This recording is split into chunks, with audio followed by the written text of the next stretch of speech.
This December deadline deal is deceptively delightful.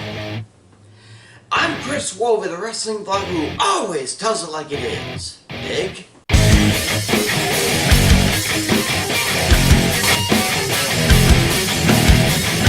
Blew the first two before going 3-0 on the rest. Didn't help my average, but hopefully I'll make up for it here. Ever since the main rosters appropriated War Games from NXT, the minor league brand needed something else to fill its late autumn slot for a supercard, whether it's a PLE or not. And though I scoffed at it at the start, Shawn Michaels, Paul Levesque, and the NXT staff came up with a pretty good replacement in the Iron Survivor matches. 5 men or women, 25 minutes. Whoever scores the most pins or submissions wins and meets the primary champ at New Year's Evil. Sort of part Survivor Series, part Royal Rumble, part Iron Man match, a pinch of King of the Mountain thrown in for flavor, and voila!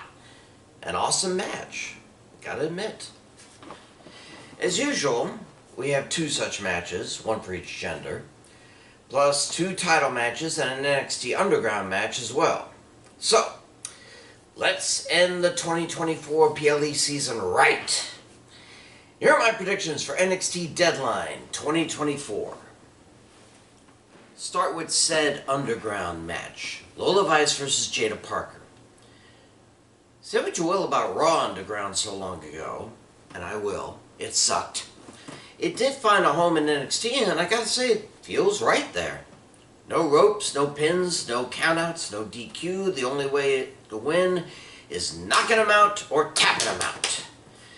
I don't know what pole is up Parker's ass against Vice, but if this is the only way to end this feud, so be it. As much as Parker seems to exude the same mentality of OTM, her temper is going to spell her doom. I'm no fan of Vice either, but she can keep her head when need be. Winner is Lola Vice. NXT Tag Team title match. Nathan Frazier and Axiom versus Miles Bourne and Tavian Heights of the No Quarter Catch crew. I didn't much like the Tag Team Battle Royal to decide the contenders. Just meant 5 teams go back to obscurity and a slap together one breaks up. But I can't argue with the results. The NQCC just might be the judgment day of NXT, and all they need is more gold. And they'll get it, because the Speed Demons will break up after this. Frazier will not risk getting injured and missing a shot at the NXT title for the sake of him and the former A-Kid holding their belts. Frazier will probably walk off to prep for the Iron Survivor, leaving Axiom to the Wolves. Winners and new champs, Bourne and Heights. NXT Championship. Trick Williams defends against Ridge Holland. The killer of Chase U is now after True Blood.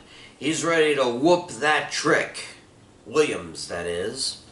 And if anyone can, it would be him. But let's face it, Williams hasn't been the best of champs. Ever since Carmelo Hayes was called up to SmackDown, Williams hasn't had a compass in this company. They even let Ethan Page take the title for a while before giving Trick a second chance. But does that mean Holland can take the gold and black belt from him? Dunno. Personally, I want Williams to lose and maybe go for the North American title instead. He always seemed like a second story man to me. So I'm going to go with my gut instead of my head and say the winner and new champ is Ridge Holland. Women's Iron Survivor match. Sol Ruca, Stephanie Vacker, Zarya, Julia, and Ren Sinclair. 2 start, 1 joins every 5 minutes, get pinned or submit, get sent to the penalty box for 90 seconds. Most falls after 25 minutes gets the title shot. Strategy as always evens out here. Being one of the first 2 in means more chances of getting falls, but the last one in is the freshest and most likely to get falls on those in there from the start. But much like Money in the Bank, it's about who deserves a title shot. As much as I would love Sol Ruca to win, I don't see it. Zarya is way too new to get a shot. I mean, she did just leave Overwatch to be in real life, right?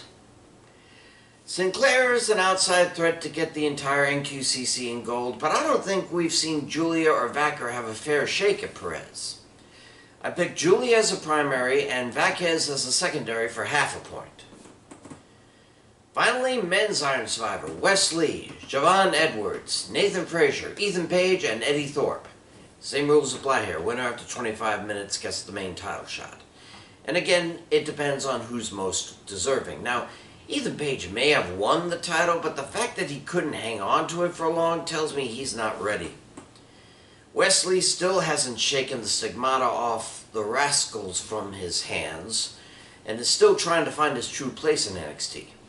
Eddie Thorpe? I still think he's on Shawn Michaels' S list, despite being proven to not have hurt Ava. I mean, he did grab her, which led to her getting hurt, but I think Michaels would deliberately put him in at the beginning to teach him a lesson. Which leaves Frazier and Evans. Evans has been a true up-and-comer as of late. While he may not be worthy of a title himself, he has proven he's ready to fight for it. Besides, Frazier will still be too tired to really compete. And that's before Axiom shows up and screws him over. Primary pick is Javon Evans. Secondary is Frazier.